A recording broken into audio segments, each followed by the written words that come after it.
무용교에서 유용교회로 오늘의 묵상입니다. 오늘은 출애굽기 3장 19절에서 22절 말씀을 묵상하겠습니다. 성경 말씀을 보겠습니다. 내가 아노니 강한 손으로 치기 전에는 애굽 왕이 너희가 가도록 허락하지 아니하다가 내가 내 손을 들어 애굽 중에 여러 가지 이적으로 그 나라를 친 후에야 그가 너희를 보내리라. 내가 애굽 사람으로 이 백성에게 은혜를 입히게 할지라. 너희가 나갈 때에 빈손으로 가지 아니하리니 여인들은 모두 그 이웃 사람과 및 자기 집에 거류하는 여인에게 은폐물과 금폐물과 의복을 구하여 너희의 자녀를 꾸미라. 너희는 애굽 사람들의 물품을 취하리라. 오늘 말씀은 하나님께서 이스라엘 백성들을 출애굽시킬 것인데 걸림돌인 애굽 왕의 영적 상태가 어떠한지를 잘 말씀하고 있습니다. 애굽 왕은 지금 영적으로 어떤 상태입니까? 19절을 보면 강한 손으로 치기 전에는 애굽 왕이 너희가 가도록 허락하지 아니하다가 라고 말씀하고 있습니다. 사람의 소리로는 애굽 왕의 교만과 고집을 꺾을 수 없는 상황입니다. 신의 개입이 필요할 만큼 애굽 왕은 완고한 사람인 것이죠. 여러분은 사회생활을 하면서 이런 생각을 해본 적이 있으십니까? 저렇게 고집부리고 아나무인처럼 개념 없이 살면 큰 문제 올 건데 라는 생각이 들게 하는 사람이 있으십니까?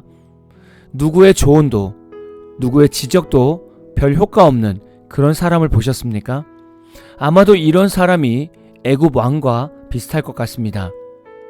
애굽 왕 입장에서 생각해보면 400년 동안 종으로 살던 히브리인들이 단체로 나간다고 하니 얼마나 황당한 상황이겠습니까? 이스라엘 백성 중에는 나름대로 주요 간부들도 있을 것이고 종의 신분들도 대부분일 것인데 이들이 다 나간다고 하면 엄청난 경제 손실과 정치적인 통치도 약해질 것입니다. 이런 것이 뻔히 눈에 보이는데 누가 쉽게 이스라엘 백성들을 놓아주겠습니까? 여러분이 애굽 왕이라면 모세의 의견을 따르겠습니까? 이것을 우리 현실로 적용해 본다면 다양하게 생각할 수 있을 것입니다. 예를 들면 여러분이 열심히 사업을 해서 어느 정도 수입이 많이 늘었습니다. 직원들이 많고 그 중에는 엘리트 직원들 그룹도 있는 것입니다. 그런데 어느 날 거기는 엘리트 직원 그룹들이 갑자기 나가서 자신들끼리 창업을 한다는 것입니다. 엘리트 직원 그룹들이 창업해서 주일은 쉬고 신앙이 있는 직원들만 뽑아서 하나님이 이끄시는 회사를 세우겠다고 말하는 것이죠. 만약에 여러분이 사장이라고 한다면 이 직원들을 쉽게 내보내시겠습니까? 이들이 나가면 회사는 다시 초창기 창업때 수준으로 내려가는데 엘리트 직원 그룹들을 쉽게 내보내겠습니까? 아마 욕심 있는 사장이라면 별의별 수법을 동원할 것입니다. 연봉 인상으로 협상하거나 직원끼리 이간질을 시키거나 법적 소송을 할 수 있는 거리까지 찾으려고 할 것입니다. 이것이 인간입니다. 하나님 입장에서 애굽 왕은 어떤 존재입니까? 이스라엘 백성들이 온전한 나라로 성장하기 위해서 잠시 알을 품어주는 닭의 역할밖에 안 되는 것입니다. 이스라엘 백성들이 애굽 생활이 필요했던 것은 창세기 15장 16절 아모리 족속의 죄악이 아직 가득 차지 아니함이니라 라는 말씀대로 가나안 땅의 죄악이 가득 차기까지 기다리는 곳이 애굽이었습니다. 그러니까 애굽은 하나님의 역사에 필요한 역할은 다 한 것입니다. 그런데 애굽 왕은 이스라엘 백성들이 자신의 것처럼 여기는 교만함에 빠져 있었던 것입니다. 그래서 하나님께서 직접 개입하셔서 강한 손으로 여러 가지 이적으로 애굽 나라를 치신다고 오늘 말씀하시는 것입니다.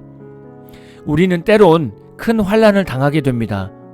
우리가 당하는 환난 중에는 애굽 왕처럼 내 욕심과 내 교만으로 만들어진 상황이 있을 것입니다. 하나님이 손을 대지 않으면 우리 스스로 내려놓지 못하거나 포기하지 못하는 상황들이 있는 것이죠. 예를 들면 자녀들은 하나님의 것인데 부모들은 자신의 것으로 여기고 자녀를 공부 머신으로 만들고 오직 공부해서 좋은 대학교에 보내려고 힘쓰는 가정들이 있을 것입니다. 하나님은 때론 자녀들을 하나님께 맡기지 못하는 부모들을 보면서 참다 못해서 자녀들의 건강을 치시기도 합니다. 그래서 이제는 정상적인 자녀로서 학교 생활이 되지 못하게 되는 경우도 있습니다. 이때 비로소 우리는 내가 하나님 앞에서 고집 피우고 교만했다는 것을 깨닫게 됩니다. 이런 영적 상태가 애굽 왕인 것이죠. 하나님의 개입이 있어야만 내려놓고 순종하는 자가 되는 것입니다. 여러분이 애굽 왕의 위치에 가면 안 되는 것입니다. 여러분은 이스라엘 백성의 위치에 있어야 합니다. 누군가의 신앙훈련 도구가 되어서는 안 되는 것입니다. 여러분이 신앙훈련의 중심에 서 있어야 합니다. 하나님 앞에서 교만하고 고집 피우는 사람은 신앙훈련의 도구밖에 되지 않습니다. 그러니 여러분은 하나님의 방법에 늘 순종하는 성도가 되십시오. 또한 이스라엘 백성들은 애굽에서 나올 때 빈손으로 나오지 않을 것을 말씀해주고 계십니다. 출애굽해서 하나님의 다음 단계로 넘어갈 때에는 하나님의 채우심이 있습니다. 출애굽에서 광야로 나오는데 무슨 은과 금과 의복이 많이 필요하겠습니까? 그런데 하나님은 출애굽할 때 여러 가지 폐물들을 받게 하실 것임을 오늘 말씀하고 있는 것이죠.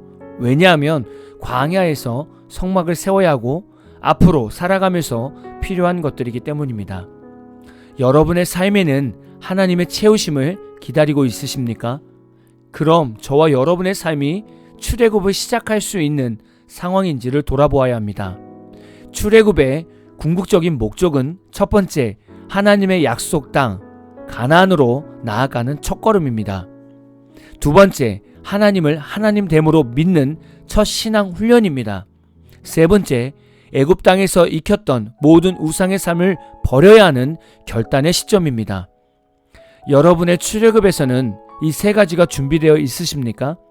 첫 번째, 하나님이 나와 내 가족에게 주신 사명을 알고 그곳으로 나아갈 첫 걸음을 뛰셨습니까? 두 번째, 하나님을 하나님됨으로 믿는 철저한 하나님 중심의 신앙이 되어 있으십니까? 세 번째, 그동안 가지고 있었던 우상들, 즉 물질의 우상, 자녀 학벌의 우상, 골프 같은 취미의 우상, 성적 욕망의 우상, 명품과 쇼핑 등 사치의 우상, 나태와 더러움의 우상 등에서 떠나셨습니까? 이 세 가지를 결단하고 시작하고 계시다면 여러분은 영적 출애굽을 하실 준비가 된 것입니다. 그렇다면 하나님의 채우심을 경험하게 되겠죠. 하나님께서 우리에게 주시는 복은 하나님 중심에서 철저한 신앙생활 과정과 결과가 있을 때 주어지는 상황입니다. 오늘 하루 말씀을 묵상하시면서 나는 지금 출애굽할 준비가 되어 있는가를 돌아보시고 결단할 것이 있다면 철저하게 결단하는 하루가 되시기를 진심으로 축복합니다. 오늘 마무리 찬양은 잔치 공동체의 주의 손이라는 찬양입니다. 찬양 후에는 잔잔한 연주곡이 있습니다. 말씀을 생각하면서 기도하는 시간을 가져보십시오.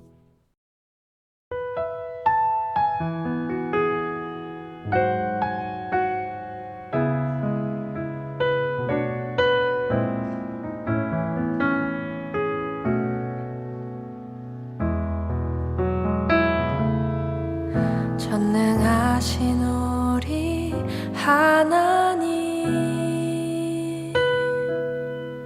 삶에 가득한 주님의 통치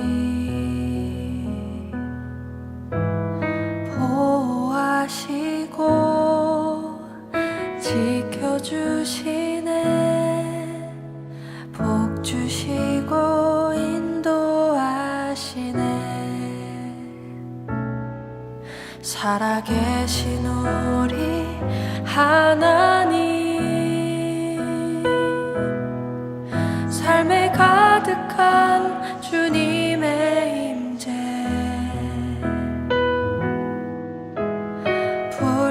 불러주시고 채워주시네, 들으시고 응답하시네. 주의 손이 붙드시네, 흔들리는 우리의 삶